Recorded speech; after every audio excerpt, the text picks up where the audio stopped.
আসসালামু আলাইকুম। Hello everyone, আশা করি আপনারা সবাই ভালো আছেন। আমি আবারও ফিরে আসলাম আমার একটি নতুন রেসিপি নিয়ে। রেসিপিটা হলো সরিষা বাটা দিয়ে সজনের ডাঁটা কিভাবে রান্না করতে হয়।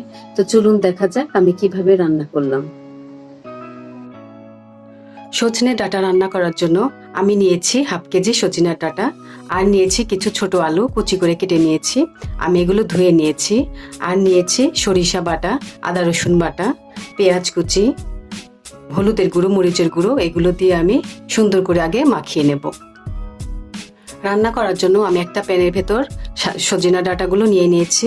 এখন আমি এর ভেতর দিয়ে দেব 3-4টা কাঁচামরিচ এভাবে কেটে নিয়েছি। আর দেব হাফ কাপ পেঁয়াজ কুচি,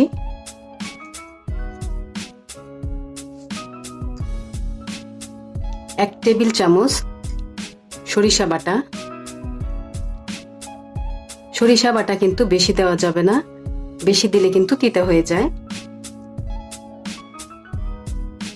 1 চা চামচ ধনিয়া বাটা, 1.5 চা চামচ আদা রসুন বাটা, 2 চা চামচ মরিচের গুঁড়ো, 1 চা চামচ হলুদের গুঁড়ো, 1 চা চামচ জিরার গুঁড়া, স্বাদ মতো লবণ, আর দেব 1/4 কাপ সয়াবিন তেল। এগুলো দিয়ে আমি ভালোভাবে একটু মাখিয়ে নেব।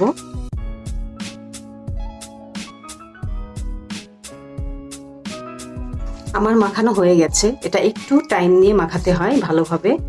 খুবই সুন্দর গন্ধ বের হয়েছে এখনই। তো আমি এখন পানি দিয়ে দেব।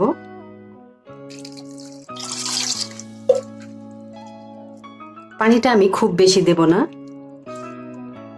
এরকম হালকা একটু ডুবিয়ে দেব।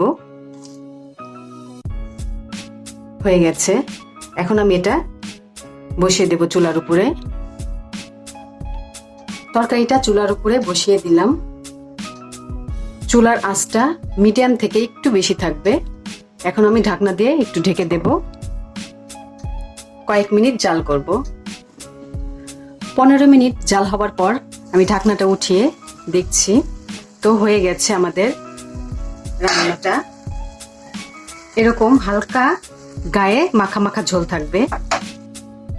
তরকারিটা আমি এখন পরিবেশন করলাম। দেখুন কত সুন্দর লাগছে দেখতে। তো এইভাবে আপনারা বাসায় রান্না করবেন, দেখবেন খুবই ভালো লাগবে। আমার রান্নাটা যদি ভালো লেগে থাকে তাহলে অবশ্যই আমার চ্যানেলটিকে সাবস্ক্রাইব করবেন। আল্লাহ হাফেজ।